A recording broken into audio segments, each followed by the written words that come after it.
RBI ने दिया है ईडलवाइज ग्रुप को एक बड़ा सा झटका। ईसीएल फाइनेंस जो ईडलवाइज ग्रुप कंपनी की एक एनबीएफसी है, और ईडलवाइज एआरसी जो एक एसेट रिकंस्ट्रक्शन कंपनी है, इन दोनों पे बिजनेस पे काफी ज्यादा रोक लगाई गई है आरबीआई के द्वारा। आरबीआई ने कहा है कि ईसीएल फाइनेंस आगे जाके किसी होलसेल ट्रांजैक्शन यानी कि कॉर्पोरेट लेंडिंग में कोई स्ट्रक्चर ट्रांजैक्शन नहीं कर सकती।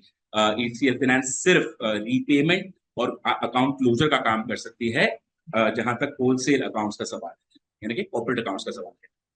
ईडीवाइज एआरसी के साइड पे आरबीआई ने ये कहा है कि वो कोई फ्रेश बैड लोन्स नहीं खरीद सकती बैंक्स के पास से, ना ही वो कोई रीऑर्गेनाइजेशन या रिस्ट्रक्चरिंग में पार्टिसिपेट कर सकती है आगे जाकर किसी नए एसेट के लिए। ये दोनों जो रिस्ट्रिक्शंस आरबीआई ने लगाई हैं वो इसीलिए लगाई हैं क्योंकि आरबीआई की जो सुपरवाइजरी चेक होती है उसमें ये पता चला कि ईसीएल फाइनेंस कई सारी कॉम्प्लिकेटेड ट्रांजैक्शंस के द्वारा, जिसमें ईडलवाइज एआरसी भी शामिल थी, और कई सारी जो ऑल्टरनेटिव इन्वेस्टमेंट फंड्स जो ईडलवाइज ग्रुप में है वो भी शामिल थी। इन सब के द्वारा वो अकाउंट्स की एवरग्रीनिंग कर रही थी। आरबीआई के हिसाब से एवरग्रीनिंग जो है वो एक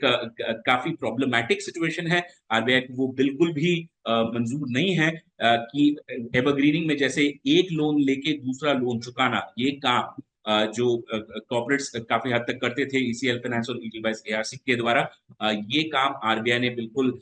मना कर दिया है इस काम से, और इन दोनों कंपनियों के बिजनेस पे काफी सख्त रोक लगाई गई है। आरबीआई के द्वारा ये कहना है कि कई सालों से आरबीआई इस ग्रुप में और इन कंपनियों की मैनेजमेंट के साथ डिस्कशंस में है, लेकिन कोई खास सुधार देखने को नहीं मिला, और इसीलिए इन स्ट्रिक्चर्स और रिस्ट्रिक्शंस को अनाउंस करने की जरूरत पड़ी है। आरबीआई के हिसाब से दोनों कंपनियों को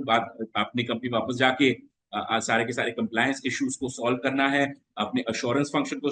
ठीक करना है, ताकि आरबीआई सेटिस्फाई हो जाए कि इन कंपनियों ने जो जरूरी कदम है वो उठाए हैं, और उसके बाद आरबीआई देखेगी कि ये जो रिस्ट्रिक्शंस है उन्हें वापस लेना चाहिए या नहीं।